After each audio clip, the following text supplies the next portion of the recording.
I brought the wife of my wife's lover to a party. Let that sentence sink in. We walked in together, arm in arm, like any other couple. She wore red, the kind that makes everyone stop mid-sentence. I wore black. We looked good. And no one, not even my wife, who stood across the room clinging to her gym trainer like a schoolgirl with a crush, suspected what the hell was going on. But I knew. And so did the woman beside me. It all started 3 weeks earlier, on a Tuesday, like betrayal always does quietly, without warning. I was in the break room at work, sipping stale coffee, when Marcus, one of the younger analysts, walked in, phone in hand. "Hey Tom," he said hesitantly. "I think I saw your wife last night." I looked up, half distracted. "Yeah? Where?" He hesitated. "She was at the intersection by St. Laurent, with someone." I didn't think much of it. But, here. He handed me his phone. The photo wasn't sharp, but clear enough. My wife, Rachel, was standing under a street lamp, face tilted upward, kissing a tall man in workout clothes. A gym bag hung from his shoulder. I stared at the image for several seconds before handing the phone back, my face blank. "Probably nothing," Marcus mumbled, already regretting bringing it up. I nodded slowly. "Yeah, probably nothing." That night, I didn't say a word. I didn't confront her. I just sat at the dinner table and watched her laugh at her phone while sipping wine. She smiled when she noticed me looking and asked how work was. I told her it was fine. It wasn't. Over the next few days, I watched her lie. Every morning, she left for yoga. Every evening, she came home exhausted. I never asked questions. Instead, I asked Google. Her gym trainer's Instagram was public, a parade of flexing muscles, smoothies, and hashtags. And there she was, in the background of one of his mirror selfies. Her hand was on his hip. That was when the switch flipped. Not rage. Not yet. Just a cold, strange clarity. If love was a mirror, mine had cracked. And through those cracks, I started seeing everything for what it really was.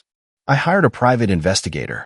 2 days later, I had photos, videos, receipts, hotel bookings, and one name I hadn't expected, Emily Callahan, his wife. She was beautiful, not like Rachel, all curated, polished edges. Emily looked tired, raw, human.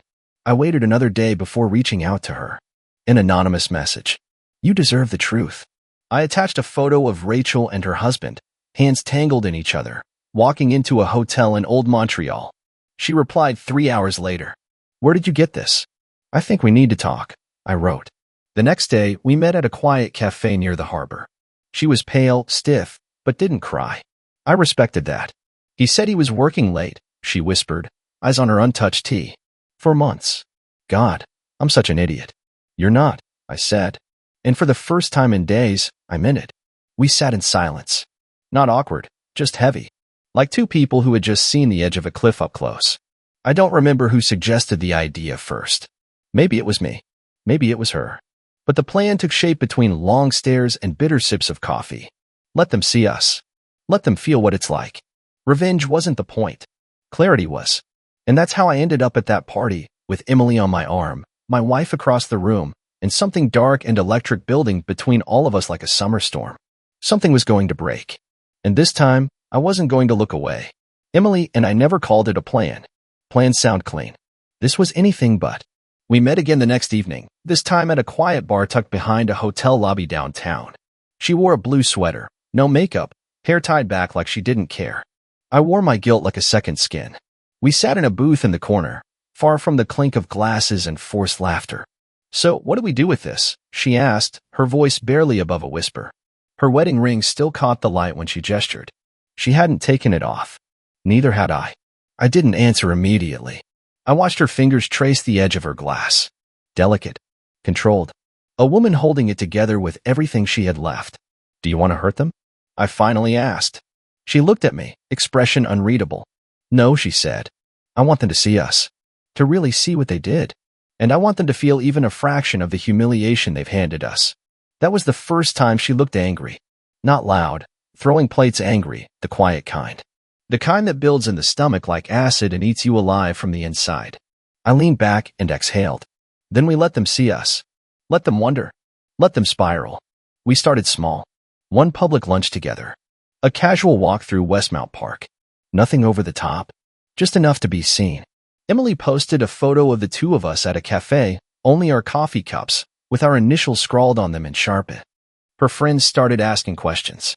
Her husband stopped answering hers. I knew Rachel would notice. I left the browser tabs open on purpose. Left a scarf that smelled like someone else in the car. A message popped up on my phone one night while she sat beside me on the couch. It was from Emily. You free tomorrow? Rachel saw it. I watched her eyes scan the screen, then flick to me. She said nothing. Not that night. But 2 days later, she started wearing lipstick again. Guilt is a funny thing. So is ego. Our third meeting was different. Emily and I sat in her car, parked outside an old theater, and for the first time, we just talked. No strategy. No venom. Just the raw truth. I was pregnant last year, she said, staring straight ahead. Miscarried at 8 weeks. He barely blinked. I think he was relieved. I didn't know what to say, so I didn't say anything. I just listened. She asked after a long pause. You ever feel like your whole marriage was built on an idea of who you thought she was, and one day you woke up and realized she was just pretending? I smiled, bitter. Yeah, except I think she convinced herself, too. That night, I walked her to her door. No kiss. No hug.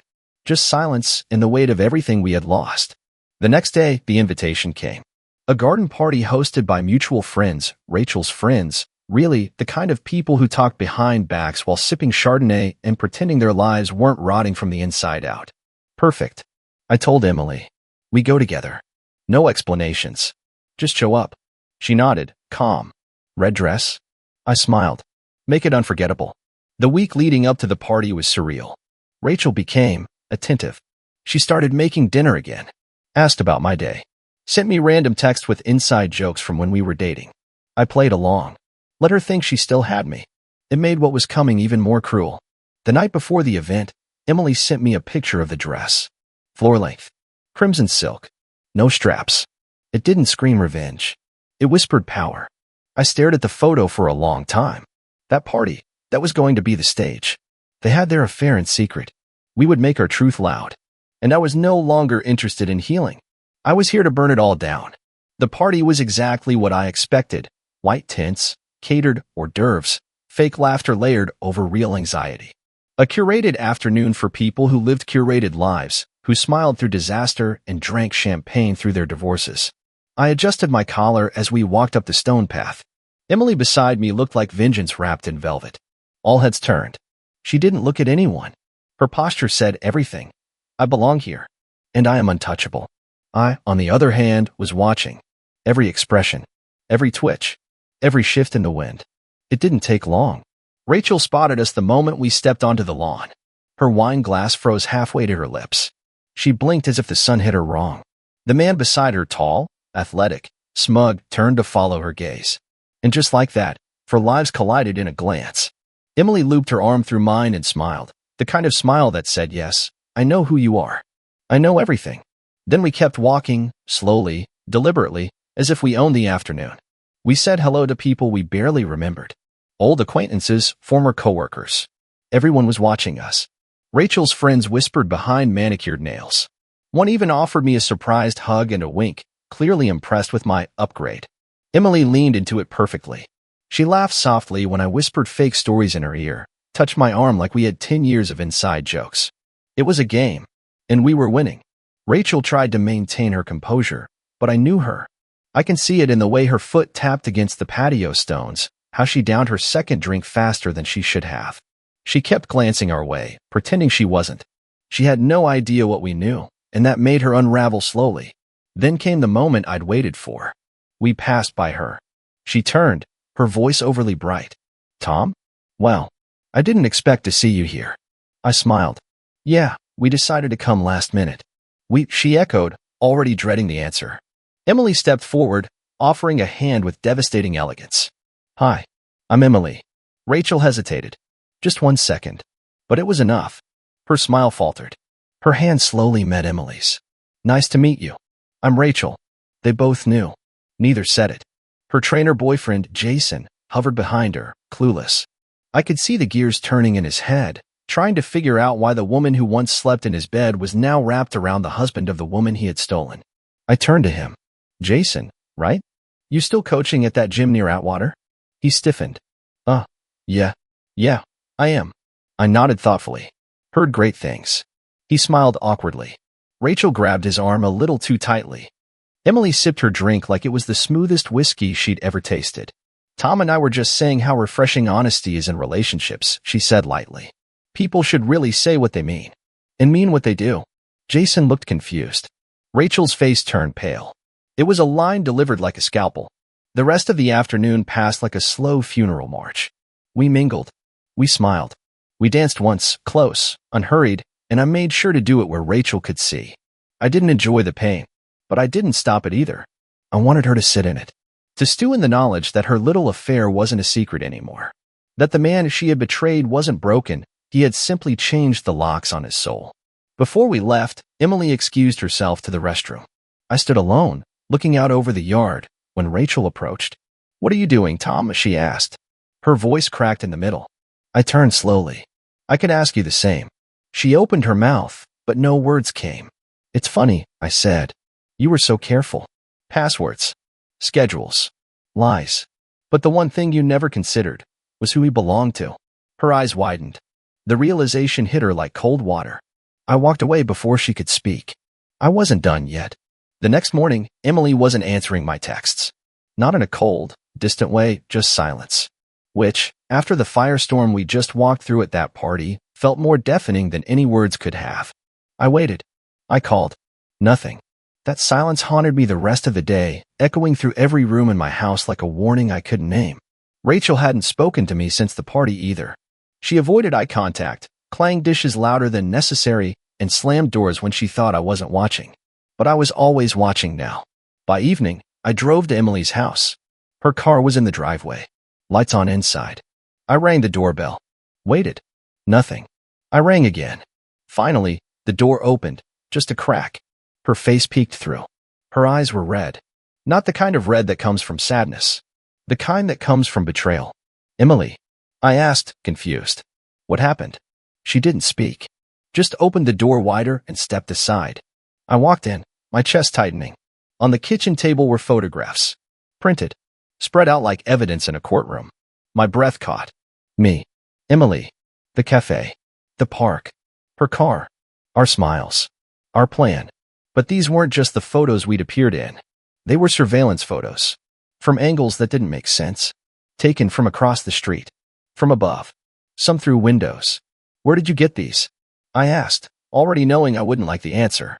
She sat down slowly, like her legs couldn't hold her anymore. "They were mailed to me. No return address. Just these. And a note." I picked up the paper beside the stack. "He's not who you think he is. You're being played. Ask him about the real plan." I stared at the words.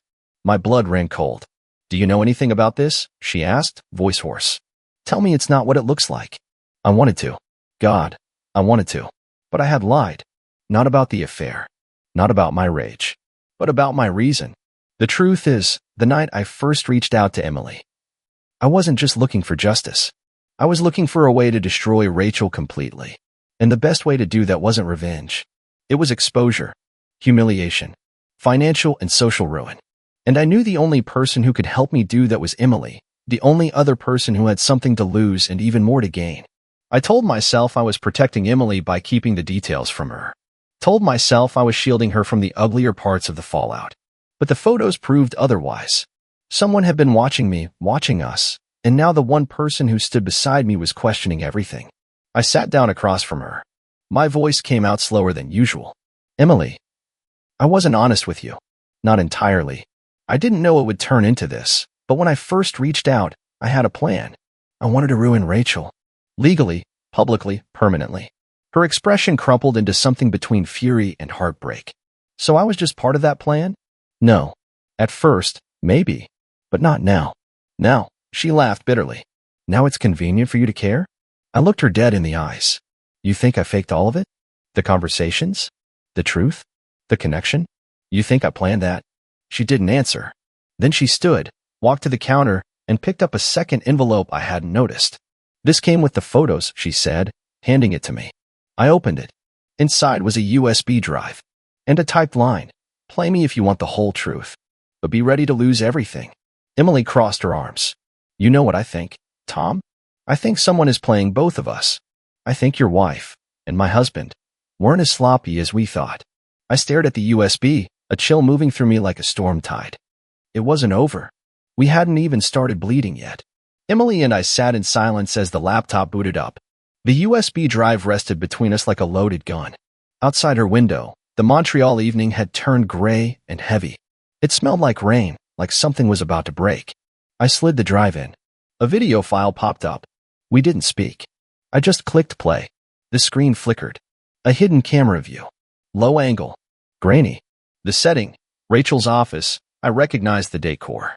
She was seated across from Jason, her so-called lover. But they weren't touching. They weren't even smiling. They were planning. Planning us. My throat tightened as Rachel leaned forward, her voice crystal clear through the mic. If we get them close, she said, they'll do the rest themselves. Let Emily think she's taking control. Let Tom believe he's orchestrating revenge. Jason nodded. And once they act on it publicly, we drop the recordings. Humiliate them both. You get sympathy. Full assets in the divorce. He looks unstable. I froze. Rachel continued, calmly. He's smart. But he's broken. If we push the right buttons, he'll destroy his own credibility. And if Emily thinks Tom's using her, she'll leave on her own. I get the house, the business. You keep your gym. They get nothing but ruin. The video ended. Silence. Emily sat back, slowly, as if trying to escape her own skin. They were never caught, I whispered. They wanted to be seen. Manufactured the affair, she said. And we fell right into it. Everything crashed into place. The initial discovery. The easy clues. Rachel's sudden concern. Jason's nervous glances at the party. It was never about desire. It was about control. They had set us up, lured us into burning ourselves down. And we had played our roles to perfection. Emily stood suddenly, pacing, hands in her hair. I was going to leave him. I was going to walk away with nothing, thinking I'd lost him to you. I felt something deeper than anger then. Shame. Not for what I'd done, but for how easily I'd been outplayed. For how blind I was to her darkness. No, I said. This doesn't end here. Emily turned, fury rising in her like a second heartbeat. What do you mean? We hit back. Hard. They wanted a show? Let's give them one. You still have the party photos? She nodded. We post them. All of them. We write the truth. About the plan. The betrayal. The footage. Every detail. We go public. Make them explain that. Emily stared at me for a long moment. You think people will believe us? They won't have to, I said, holding up the USB. We've got proof. 2 days later, the story went live. Anonymous blog. Shared screenshots. Transcripts. Video clips. Every lie stripped bare. It spread like wildfire. Rachel's company launched an investigation. Jason lost his biggest sponsors. Their perfect facades crumbled. Lawyers got involved. Reporters reached out. But most satisfying of all, they turned on each other. Rachel claimed she had no knowledge of the recordings. Jason leaked emails proving she did. Their alliance imploded. Publicly. Violently. Meanwhile, Emily and I disappeared from the spotlight. We didn't speak much after that. There wasn't much left to say. Some bonds are forged in war, but not built to last through peace. Months passed. The divorce finalized. I kept the house. Rachel moved to Vancouver. I heard she's struggling. Sometimes, I wonder if I became what she wanted me to be, the monster. The vindictive ex. The man who let love rot and then danced in the ashes. But then I remember what she said in that video. He's broken. She thought she could manipulate me because of that. But she was wrong. I wasn't broken. I was rebuilding. One truth at a time. And maybe, in the wreckage she left behind, I finally found something stronger than revenge. Freedom.